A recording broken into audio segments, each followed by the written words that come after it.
Supergirls don't cry. And then she said, it's alright.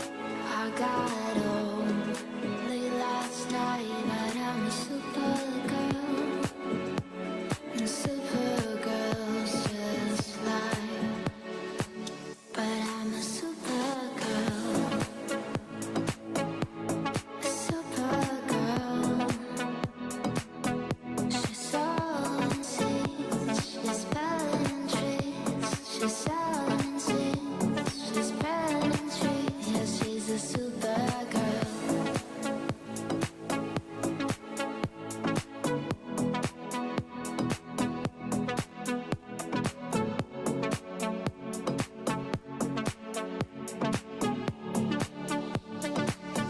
She's a supergirl. I know that you love me. Darling, you don't have to say it. You know you can trust me. It's okay, it's complicated. This trip of underwater is so pretty. It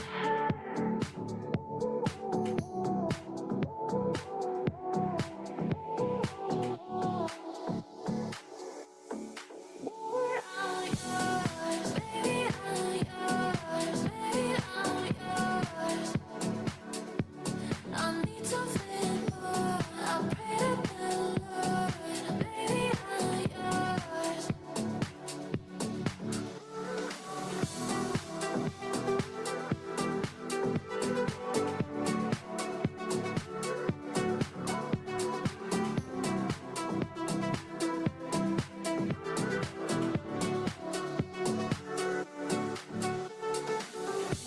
Is it too late to see you?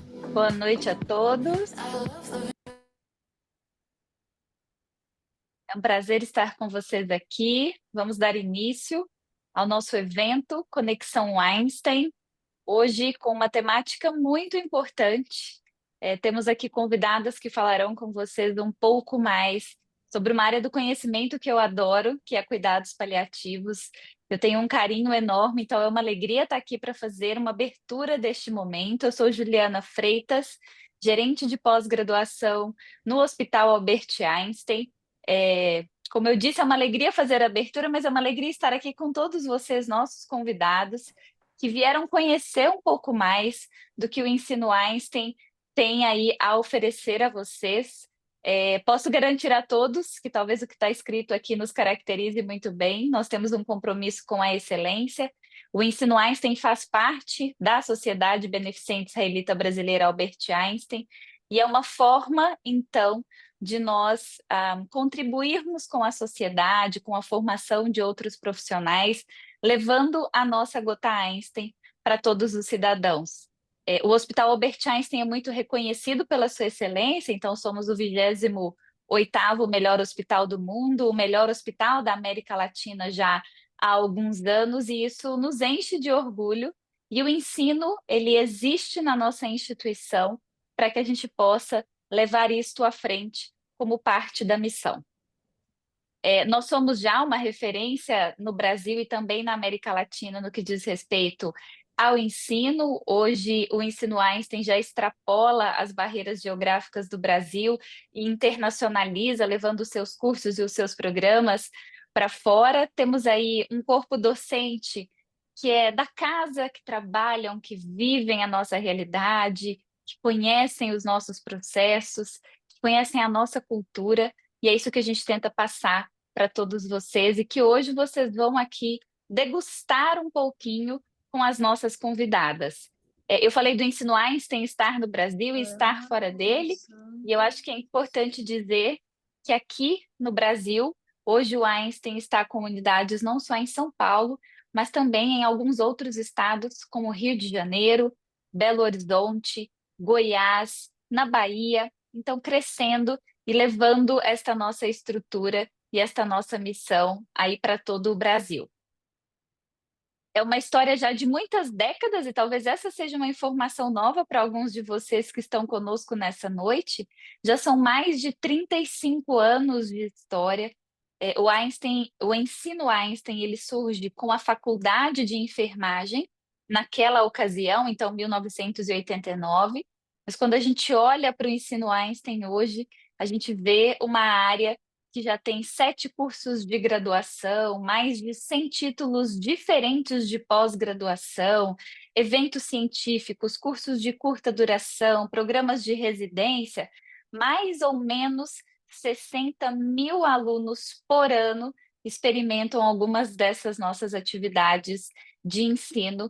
Então é um prazer recebê-los aqui e eu espero muito que em breve vocês também façam parte desta nossa história.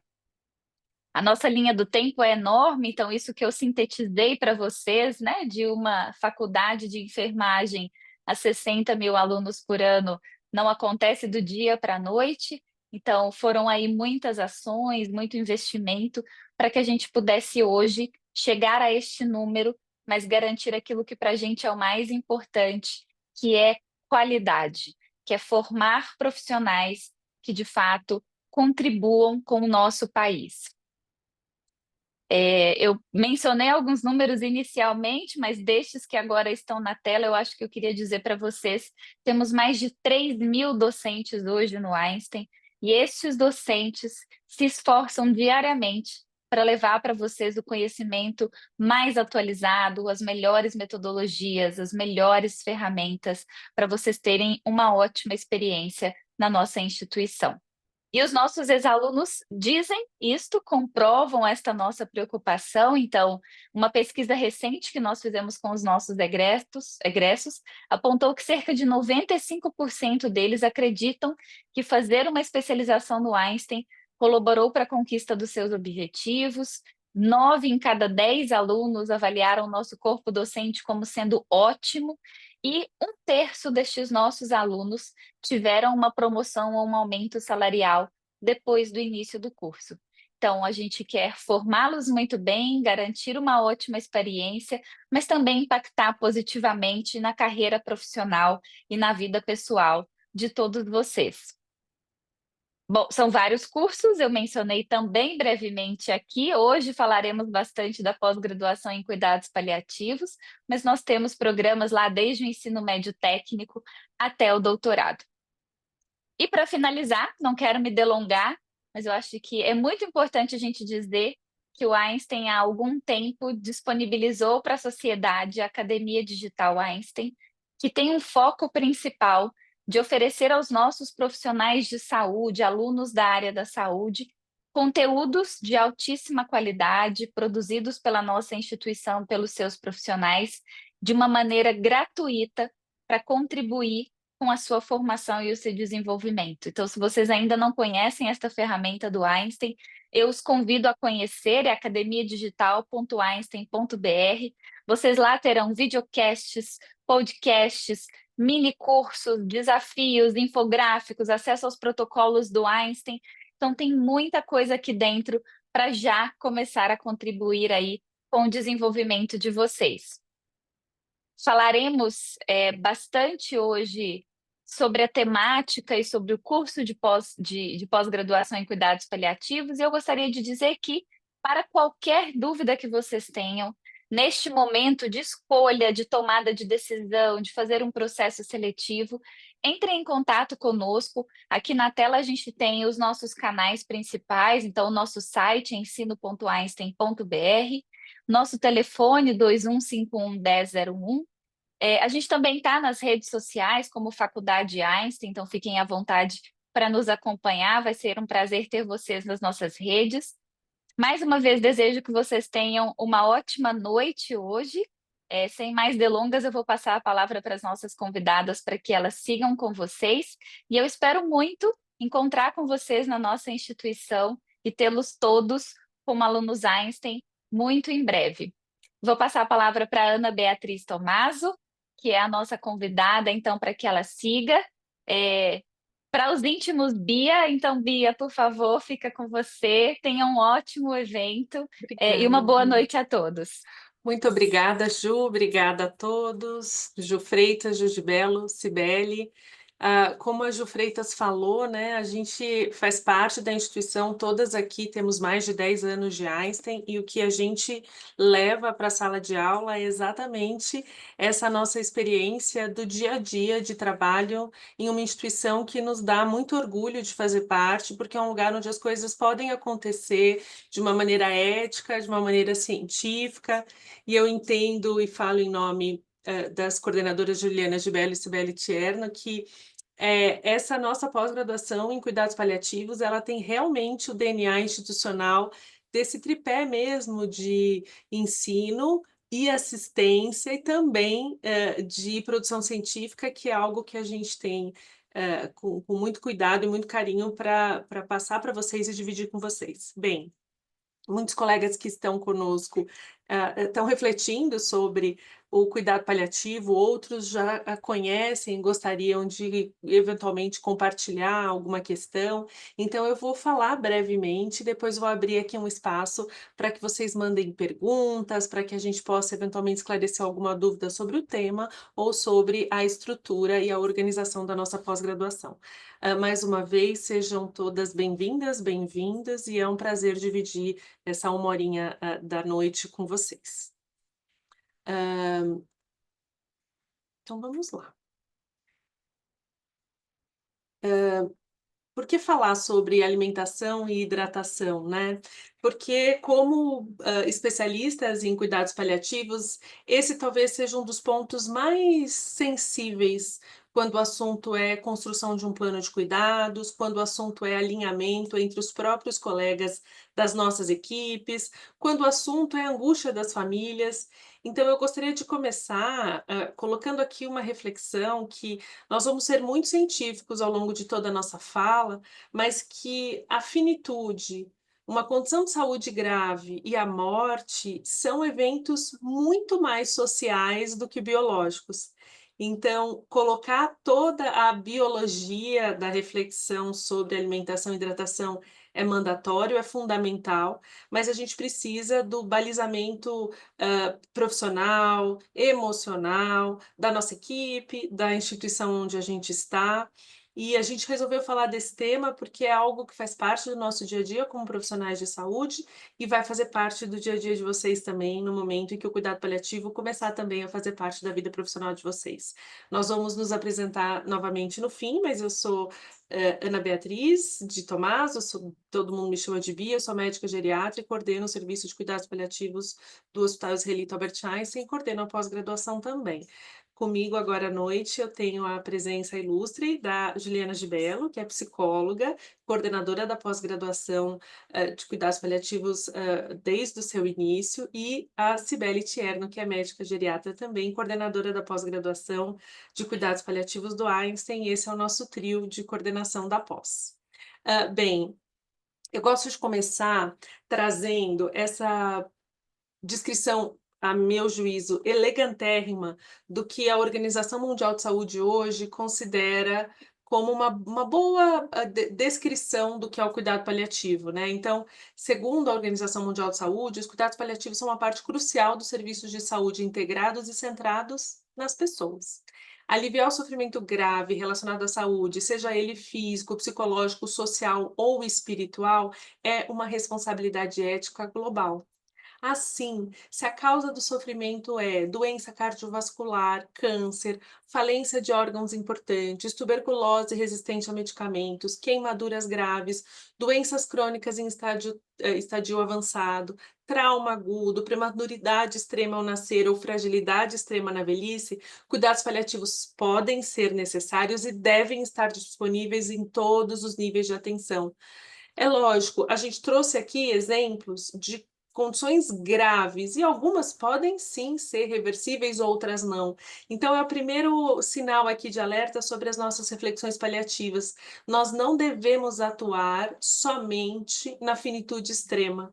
Lógico, a gente vai ser chamado muitas vezes nesse cenário, mas a finitude extrema é um recorte de todos os ambientes e ações paliativas que podem existir ao longo da linha de cuidado de um indivíduo que está sendo atendido pela nossa equipe.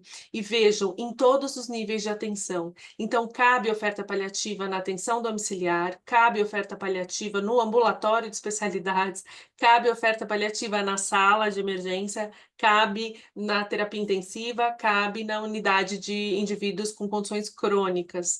Porque se a gente estiver diante de uma condição grave, o cuidado paliativo pode ser necessário, e ao longo do curso, quando vocês estiverem conosco, a gente vai discutir de maneira muito detalhada essas questões. E também vamos discutir pontos bioéticos que são determinantes para a gente seguir falando do cuidado paliativo. Cuidado paliativo tem como princípio não antecipar e nem adiar o momento da finitude. Ou seja, o que o cuidado paliativo faz é a ortotanásia, que é o cuidado no peso e na medida que aquela condição de saúde que aquele indivíduo é capaz de tolerar. E por isso que a gente usa muita escala de funcionalidade, a gente avalia o ambiente piora clínica, como é que era o ambiente de cuidado, como é que era a funcionalidade desse indivíduo, e tudo isso serve de direcionador para as nossas ações paliativas. Então não há um sexto sentido embutido no chip do paliativista que ele olha, sente e sugere alguma coisa. Tudo é muito técnico e a gente quer sempre reforçar isso com cada um de vocês e essa técnica que a gente treina ao longo desse 1 ano de curso. Cuidado paliativo também não é o prolongamento artificial da morte, que é também conhecido como distanásia, oferecer tecnicamente um cuidado que não vai promover benefício, não vai trazer melhora clínica, funcional, de qualidade de cuidado. Cuidado paliativo também não é a mistanásia, que é colocar um biombo e dizer, ah não, aquele lá a gente não vai fazer mais nada porque não tem o que fazer. Isso é abandono, isso é o que se chama de morte social ou antecipação da morte social.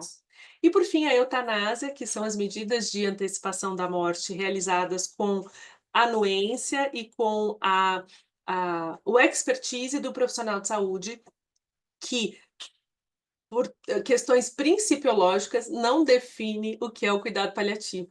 Se o cuidado paliativo tem por princípio não antecipar e nem adiar a morte, a eutanásia seria um outro departamento do cuidado à saúde, e nos países que oferecem essa condição assim o fazem, mas não é em absoluto sinônimo de cuidados paliativos e, em geral, as equipes que fazem morte medicamente assistidas não são compostas por cuidado paliativo, porque, por princípio, o cuidado paliativo não antecipa e nem adia a morte. Mas esses detalhes a gente vai falar melhor ao longo do curso. E aí, a gente vai falar também sobre indicação paliativa.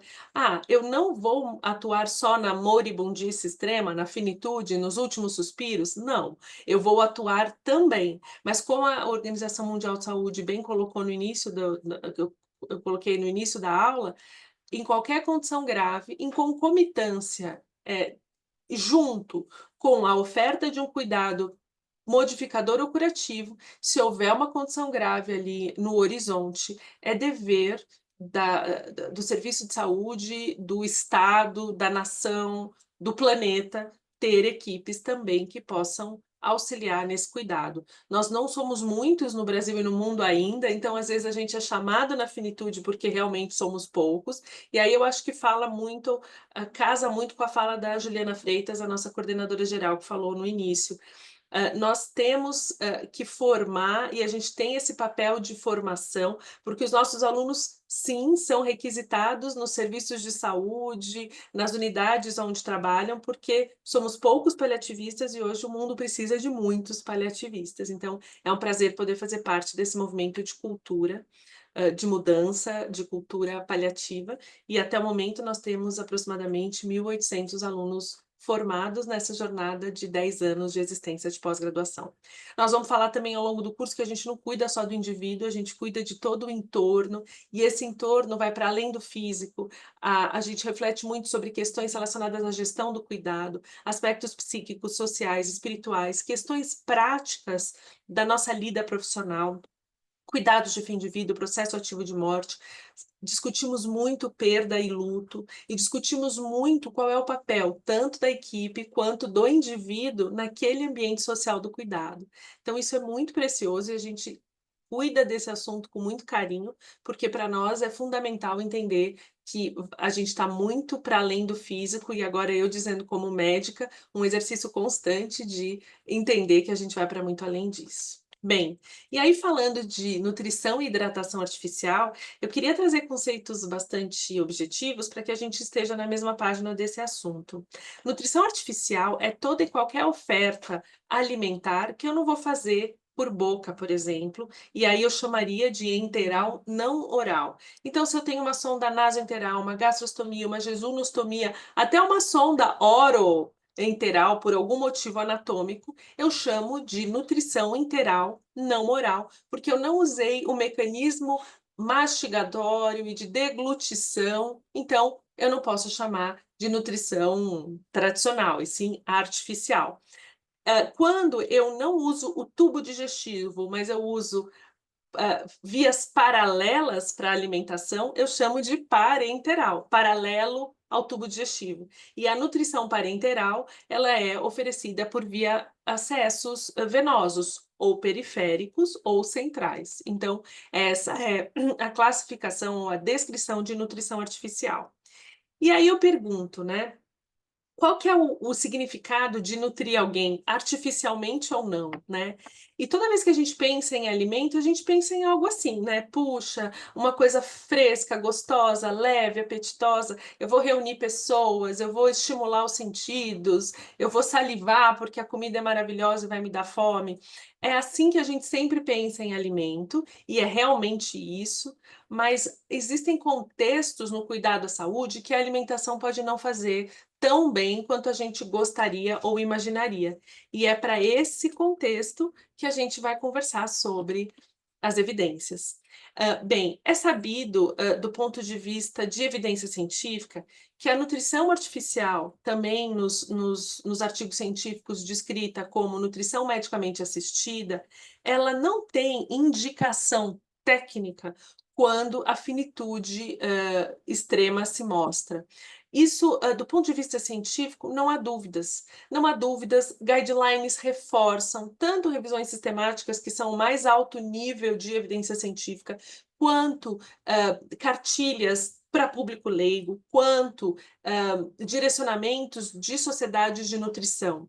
É sabido que, na finitude extrema, quando a gente está em processo ativo de morte, o organismo entra numa condição metabólica que qualquer tentativa de oferta artificial de alimentação pode causar dano.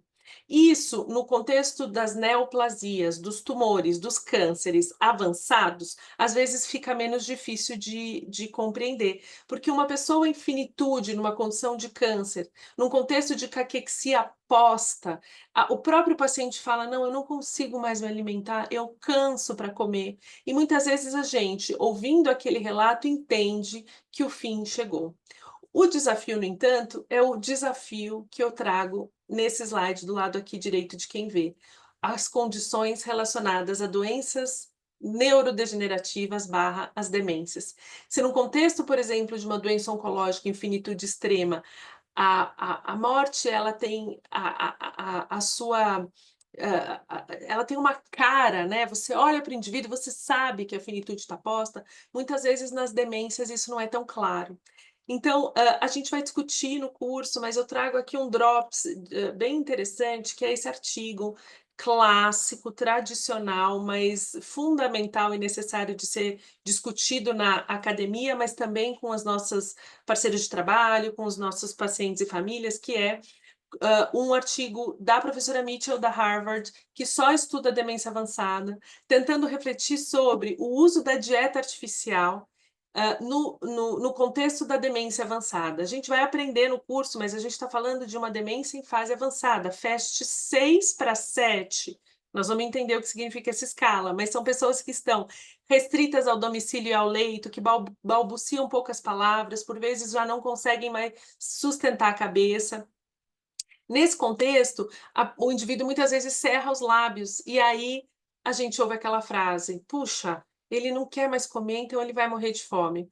A professora Mitchell tinha essa dúvida: será que quem cerra os lábios na demência avançada de fato falece de fome? E aí ela teve 2 grupos de comparação, um grupo com demência avançada que recebeu dieta artificial ou dieta medicamente assistida, e um grupo que recebeu, cuidados com boca, oferta de dieta oral por prazer, se houvesse desejo ou demanda, e avaliou: será que quem recebeu alimento versus quem não recebeu alimento na demência avançada, é importante que a gente entenda esse recorte do estudo, viveu mais ou viveu menos? E esse estudo é impactante e eu gosto muito de mostrar para as famílias, gosto no sentido educativo. Eu não fico feliz quando eu tenho uma demência avançada na nossa frente, mas ela acontece todo dia e a gente tem que saber como lidar com isso.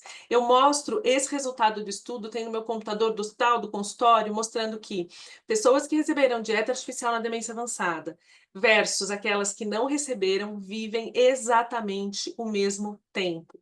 O que isso quer dizer? A dieta artificial na demência avançada, ela não é absorvida de forma nutricionalmente suficiente.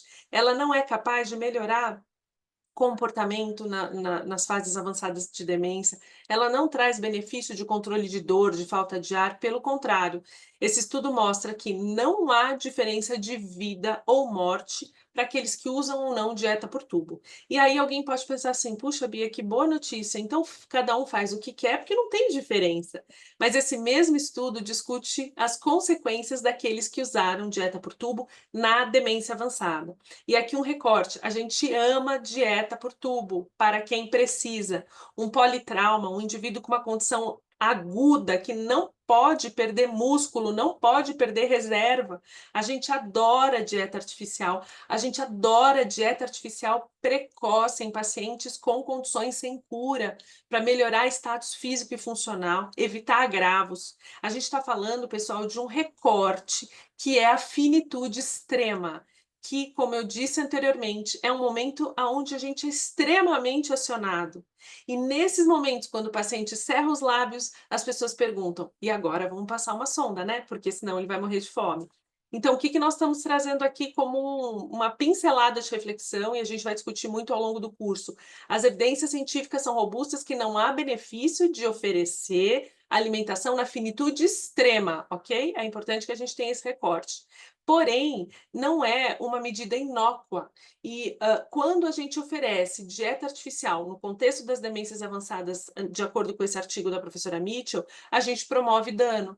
Porque alguém que tem uma demência está restrito ao leito e agora ganha uma sonda naso ou uma gastrostomia, por vezes fica ainda mais restrito ao leito, por vezes precisa ser contido para não retirar aquele tubo, e lesões por pressão acabam sendo mais prevalentes. A gente chama de lesão por pressão o que no passado se chamava de úlcera por pressão, essa nômina já é bastante inadequada, mas às vezes a gente retoma o conceito para que todos estejam na mesma página conceitual, mas as lesões por pressão no contexto de demência avançada podem piorar a, a proteção da pele ao invés de melhorar. Então é muito conhecido, é muito tradicional, apesar de ser pouco falado no ambiente de trabalho, é muito tradicional, é muito conhecido na academia. Esse artigo mostrando os desfechos negativos da dieta artificial na demência avançada foi tão palpitante na academia científica que Archives of Internal Medicine, que é uma revista de medicina geral, fez um editorial com esse título, né? Dieta por tubo e lesão por pressão, evidência de dano. Eu quero corrigir esse título, a gente ama dieta por tubo, inclusive para fechar lesões por pressão, como eu disse, grandes queimados, politrauma, pacientes com condições neurológicas agudas, reversíveis ou parcialmente reversíveis. Então, o título seria lesão por pressão e dieta artificial na demência avançada, evidência de dano. E aí alguém fala assim: ah, mas eu vou continuar passando sonda porque eu acho legal. A gente está em 2025. A gente tem um oceano de evidência científica que contraindica determinadas ações. Nós não podemos fingir que não sabemos. E essa é uma outra reflexão que a gente vai discutir na aula de questões jurídicas. A gente não pode dizer que não sabia. E, pasmem, tem muita gente que ainda fala que não sabia e segue a vida. Mas alguém pode falar assim: "Não, Bia, eu vou cuidar muito bem da pele desse paciente, ele vai ser a paciente mais bem cuidada do planeta Terra". É super sabido, e se a gente tiver fonoaudiólogos aqui assistindo, eu tenho certeza que os fonoaudiólogos e as fonoaudiólogas vão reconhecer o que eu vou dizer agora, mas no contexto de demência avançada, a grande causa de finitude, em geral, são causas infecciosas, e das infecciosas, a mais prevalente são as pneumonias aspirativas. Pacientes com demência avançada falecem por quadros infecciosos, em sua maioria esmagadora, pneumonia aspirativa. E o que o paciente com demência avançada aspira? Farofa, arroz e a coxa de frango? Potencialmente não, porque é alguém que já não consegue se alimentar com a comida tradicional e muitas vezes já não consegue se alimentar. Há aspiração de conteúdo de orofaringe, de saliva. Então, para eu ter pneumonia aspirativa, no contexto da demência avançada, eu tenho que ter uma boca que tem um biofilme de bactérias mais florido, com mais bactérias. E aí eu preciso ter uma incapacidade de proteger a deglutição da saliva, e, portanto, uma disfagia. E na demência avançada, por uma questão de evolução da doença, a má nutrição também está posta. Pensem ou lembrem dos pacientes que vocês acompanharam com demência avançada. Eram sempre passarinhos muito emagrecidos, porque a demência é uma doença de consumo. Então, a má nutrição na demência avançada está posta. É o curso clínico da doença. A disfagia, da mesma forma. Se eu perco músculo no braço, perco músculo na perna, eu perco musculatura de orofaringe, eu vou ter risco de aspirar conteúdo de orofaringe. E a má higiene oral, essa tríade fazem com que a pneumonia aspirativa seja mais prevalente. Ah, Bia, tudo bem, mas eu vou escovar o dente do meu paciente várias vezes ao dia. É isso que a gente deve fazer, higienizar a cavidade oral de acordo com o protocolo da odontologia e da fonoaudiologia. Ocorre que uma boca que não é usada para beber água, para falar, para engolir, para comer, ela é uma boca mais parada. E o biofilme de bactéria ele acontece de forma mais robusta. Quando eu tenho uma dieta por sonda, naso ou gastro, naturalmente a minha boca não está sendo usada para uma alimentação, nem que seja em pequenas quantidades. Então essa boca fica mais perigosa. O que eu quero dizer de maneira breve, a gente pode retomar à medida que alguns de vocês tiver dúvida. Dieta por tubo e ausência de alimentação por boca na demência avançada aumenta a prevalência de pneumonia aspirativa. Então, quando a gente entende que a sonda vai impedir pneumonia, a sonda vai impedir pneumonia no politrauma, no AVC agudo, no pós-operatório, super vai impedir pneumonia. Mas na demência avançada, o mecanismo não é disfagia somente. É má nutrição, disfagia e má higiene oral. E uma boca que não beija, uma boca que não fala, e uma boca que não come, ainda que pequenas quantidades, é uma boca mais perigosa. Por isso que as dietas artificiais, não a dieta em si, mas o isolamento da boca aumenta pneumonia aspirativa. E aí, como é que eu faço? Vou usar exemplos. Eu não posso chegar para alguém e falar assim: a partir de hoje a gente compreende que sua mãe não é mais capaz de se alimentar e a gente não vai indicar dieta por tubo. Não, a gente vai dizer: olha, o que eu vou começar a falar hoje pode parecer fora da lógica, mas eu queria te contar que existem momentos na vida que talvez a comida possa não fazer tão bem quanto parece. Por exemplo, quando a gente vai fazer uma cirurgia, por isso que eu coloquei aqui essa cirurgiã aqui. Eu vou fazer uma cirurgia e eu preciso ficar em jejum para a cirurgia, as pessoas entendem que o jejum é benigno, é do bem, né, para me proteger. Quando eu faço uma cirurgia intestinal e o médico e a médica falam assim: olha, você precisa ficar 2 dias em jejum para os pontos cicatrizarem, a gente vai entender que naquele contexto a alimentação faz mal. Então, trazer exemplos da medicina e da área da saúde, aonde a comida pode fazer mal, pode ser um gancho para refletir sobre isso. Outra questão que a gente gosta de falar em aula é, às vezes, a gente não consegue comer por diversos mecanismos. E o paciente com um contexto de finitude, ele está extremamente inflamado, o trato digestivo está com uma motilidade muito lenta. E um outro exemplo que a gente sempre dá é sobre um churrasco, né? A gente foi ali no nosso churrasco de formatura da faculdade, comemos carne a tarde inteira, todo mundo bebeu cerveja, e aí no fim do dia, acabou o churrasco, a gente resolveu dar um pulinho na casa da vovó. E a vovó, feliz, sabendo que a gente ia passar lá, fez uma feijoada para nós. Se você comeu o dia inteiro num churrasco, você é incapaz de comer uma feijoada à noite, mesmo que seja a feijoada da sua avó, que ela ama, que ela tirou todo o ossinho, que ela colocou o feijão que você adora. Então entender que a saciedade, num contexto de finitude, ela é outra condição muito prevalente. E mesmo que a gente leve um brigadeirinho, leve a feijoada, o paciente não tem condições, porque é um outro momento de vida. E aí lembrem daquele dia que você não conseguia comer. E aí, às vezes, a gente fala assim: "Não, vó, feijoada eu não dou conta". "Ah, então toma um sorvetinho de limão". "Ah, o sorvetinho eu dou conta". A gente vai aprender em aula que tem coisas que ajudam a digestão e que podem ser dadas. Então, não significa não dar nada por boca, fecha a cozinha e espera a morte chegar. A mão que não prescreve dieta por tubo, prescreve fonoterapia, fisioterapia, terapia ocupacional, nutrição para junto com a fono fazer dieta adaptada. Então não é não passar a sonda, fechar a cozinha e jogar a chave do outro lado da rua. É trabalhar em equipe para fazer com que esse indivíduo tenha prazer na alimentação oral, de acordo com a segurança de consistência, acompanhamento de equipe, e isso não é fazer nada, é fazer muita coisa.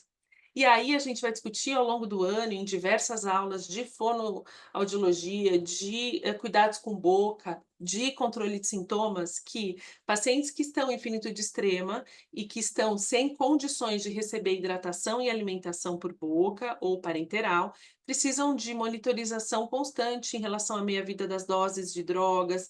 Se ele está consciente, a gente pode oferecer pequenas quantidades de alimento, alimentos ácidos e frescos tendem a ser mais confortáveis, sempre limpar a cavidade oral, às vezes tirar os talheres e oferecer comidas que se pode comer com a mão para descomplicar a alimentação, boca sempre úmida, com saliva artificial, lubrificante à base de água, protetor labial. Então não é não fazer nada, é trabalhar em equipe e fazer muita coisa. E não é intuitivo, ah, dá uma consistência mel. Não, eu preciso de fono para me ajudar a escolher a consistência. Ah, dá uma sopinha fortificada. Eu preciso de nutrição para me orientar a organização dos nutrientes que vão ali fazer bem naquele contexto. Então, a gente precisa de trabalho em equipe.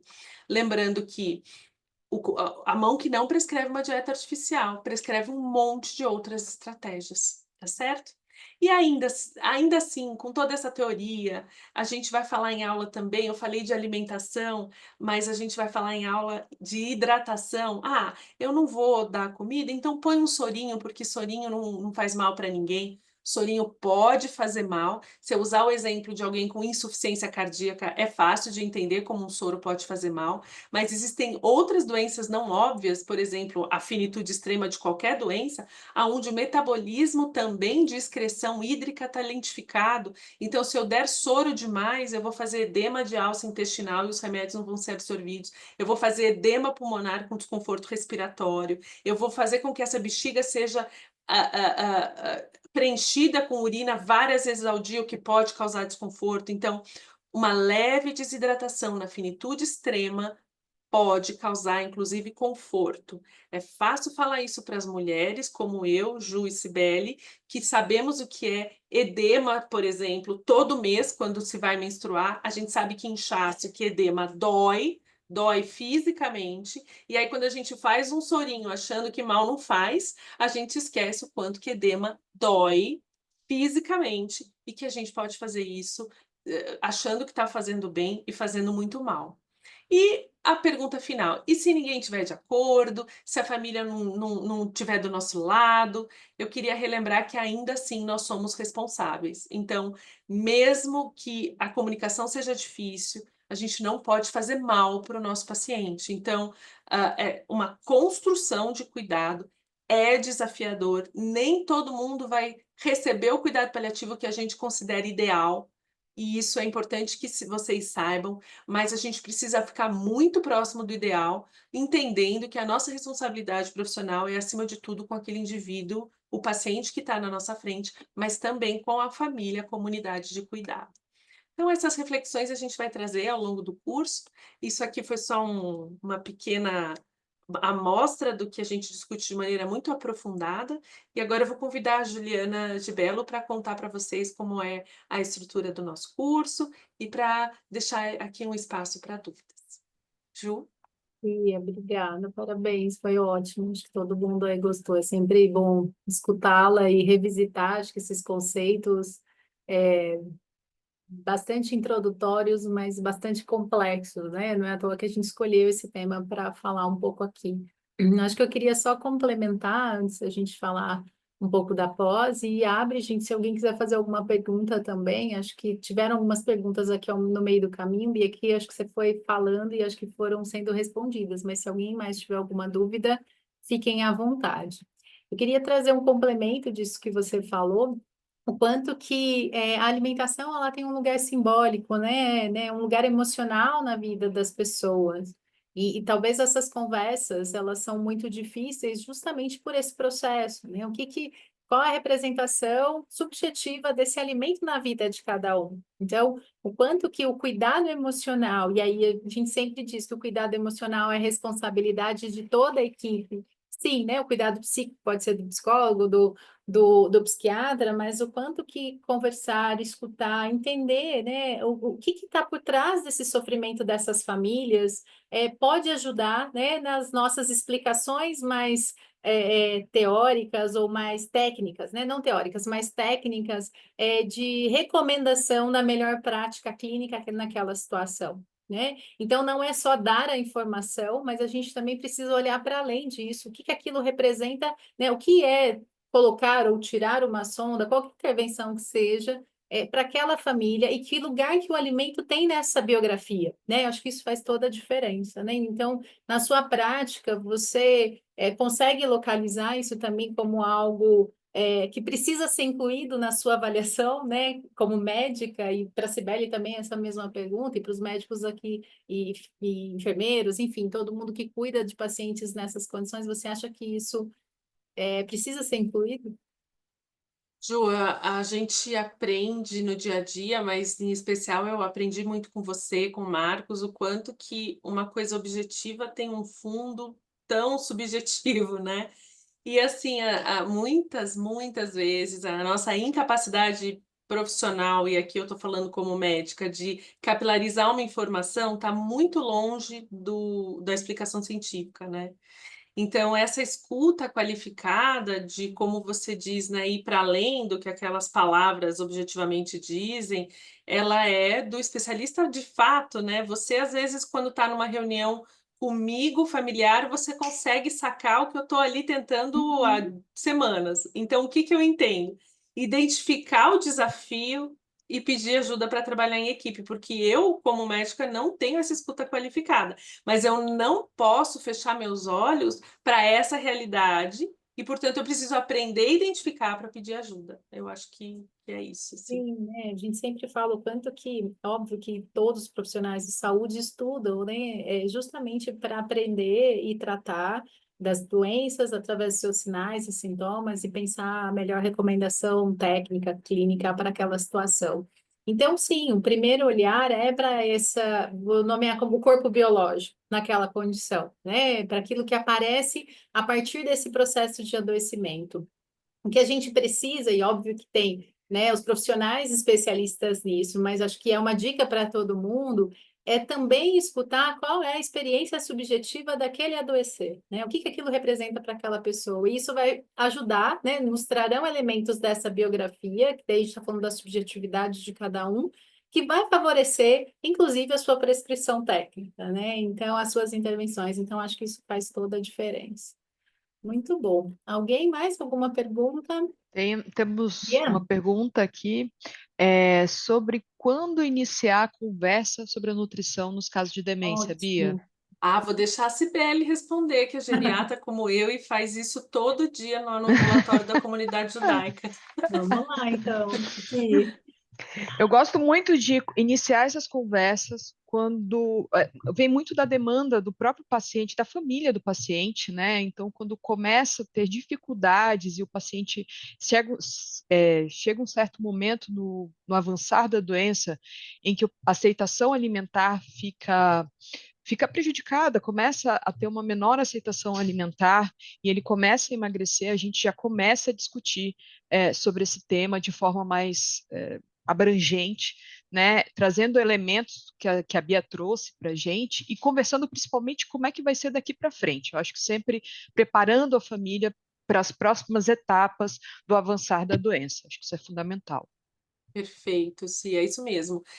À medida que você constrói o vínculo, né, porque às vezes você atende um paciente com uma Exato. demência leve, na primeira consulta, você não vai falar: "Olha, a evolução é 12 anos e quando você estiver na Não, fase avançada, você vai emagrecer miseravelmente". Não, é uma construção de cuidado e quando houver essa possibilidade de uma comunicação bastante empática, cuidadosa, esse é o momento. Às vezes o indivíduo tem um comprometimento cognitivo leve ou uma queixa subjetiva de memória exato. e ele já quer discutir o futuro. Então, se ele quer, pode ser o momento. Muitas vezes a pessoa não quer tocar nesse assunto, aí a gente vai precisar falar. Muitas vezes, no contexto das demências, o paciente já tem uma autonomia prejudicada parcialmente. E aí talvez a gente vai dividir com aqueles que são o núcleo de cuidado, né? Familiares e pessoas ao redor. Então, é muito aí sim dessa delicadeza de se perceber um momento em cada situação. E se. Inês, Diga lá. desculpa, eu ia falar que tem mais uma pergunta aqui. É, O eu ia oposto falar. disso, né? Que eu É, posso ler a pergunta, é da claro. Andressa, obrigada. Em situações que o próprio paciente com doença ameaçadora de vida, de doença avançada, deseja pela cessação da alimentação e hidratação, como conduzir? Né? Quando o paciente decide. Pois é, Andressa, isso está no campo do cuidado paliativo e também no campo da bioética, né? Do ponto de vista, e agora eu vou falar o campo jurídico, ok? Do ponto de vista jurídico, que no final do dia é o que as pessoas têm medo, a autonomia do indivíduo é soberana, né? A autonomia é soberana. Ocorre que a avaliação de autonomia é da lida do profissional de saúde. Então, eu certamente, no contexto de recusa, eu não posso dizer tudo bem e sair e olhar outro paciente.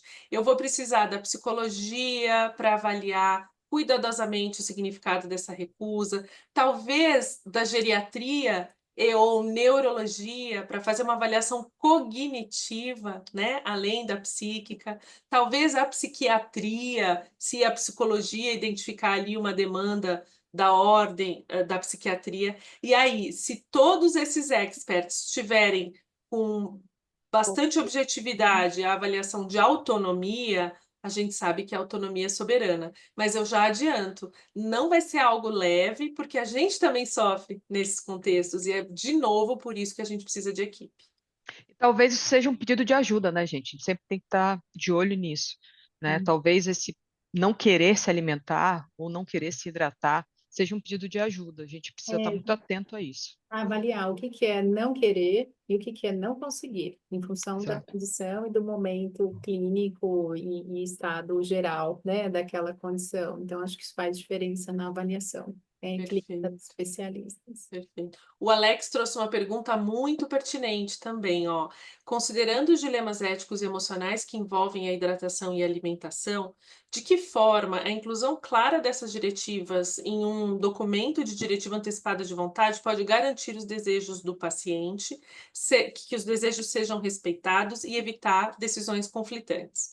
Alex, se você estivesse fazendo essa pergunta lá no hemisfério norte, se você estivesse num estado americano cuidando de pessoas, eu ia dizer: basta contratar um advogado e colocar isso no papel, autonomia garantida e vamos que vamos.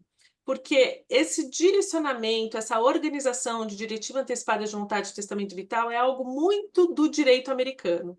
O que eu quero dizer? Que no Brasil, ainda que a gente tenha uma diretiva redigida com auxílio de alguém do ambiente jurídico ou do serviço social, eu posso te dizer, com mais de 18 anos de formada, que o que mais protege os indivíduos das famílias e de nós é a comunicação.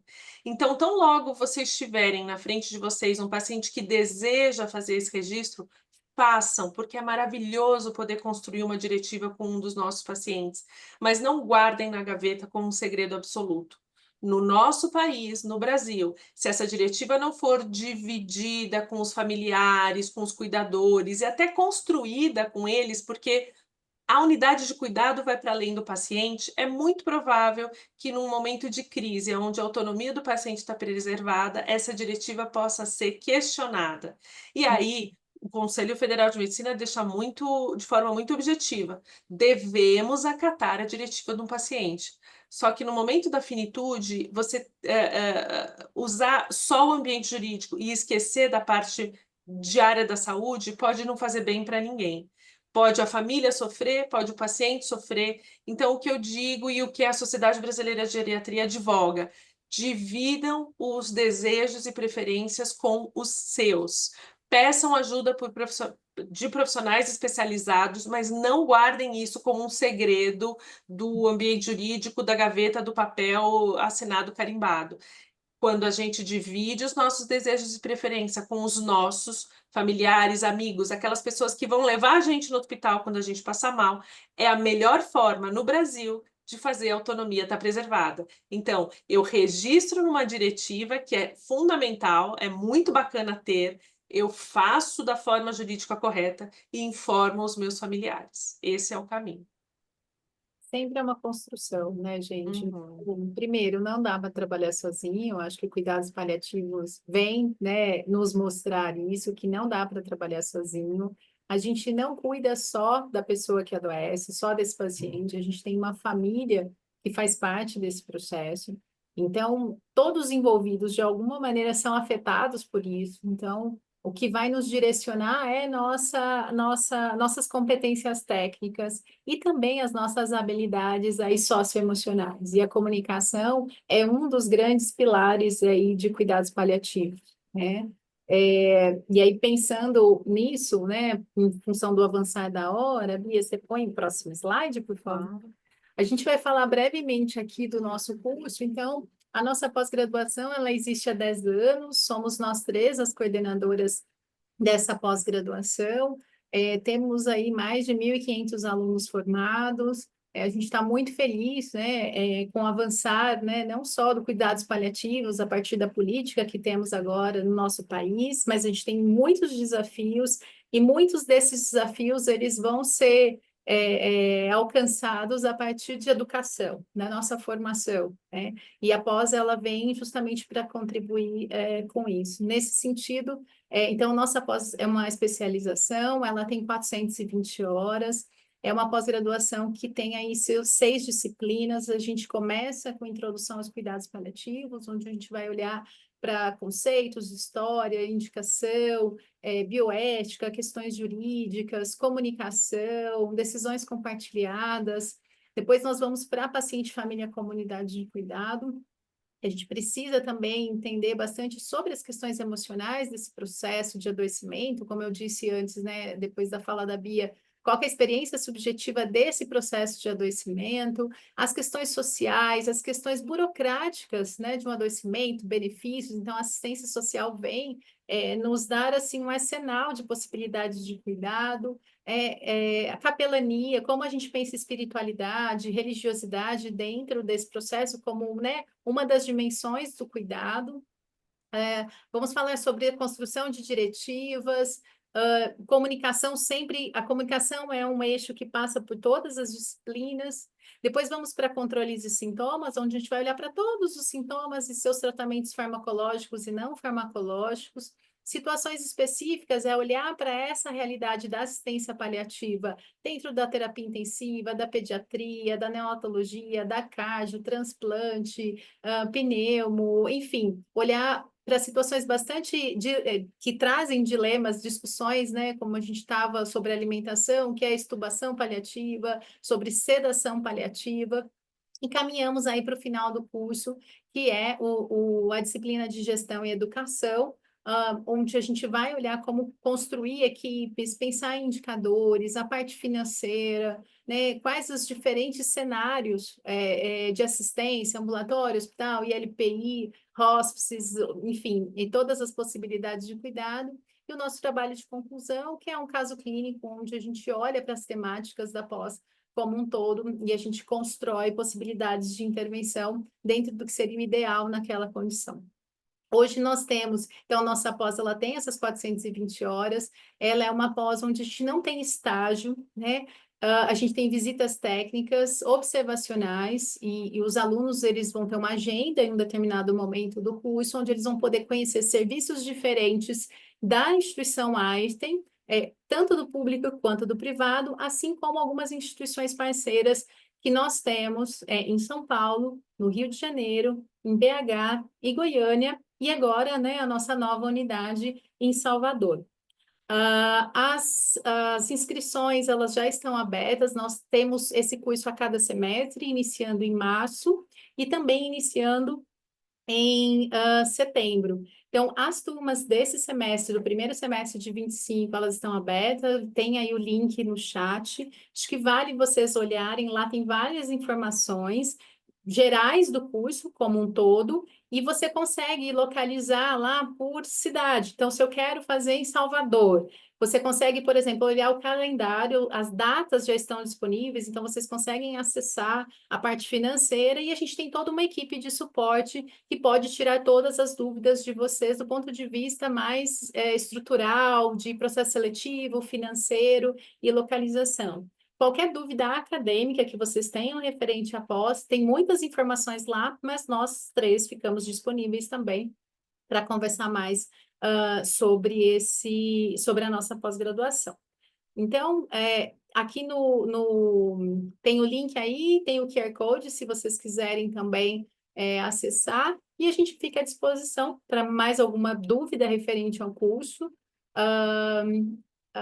As turmas estão confirmadas e a gente espera vocês, né? Quem tiver interesse, a gente fica muito feliz de ter muitos ex-alunos aqui hoje, e acho que a partir dessa construção da relação que a gente foi fazendo ao longo dessas turmas e dessas cidades todas, e ter um aluno Einstein no Brasil inteiro, né? Uma gotinha, como a gente fala, dá muito orgulho, né? E de escutar os nossos ex-alunos e colegas, né, de trabalho hoje, o tanto que eles progrediram na carreira e o quanto que isso vai fazendo a diferença, né, no cuidado e na assistência de algum paciente de alguma família.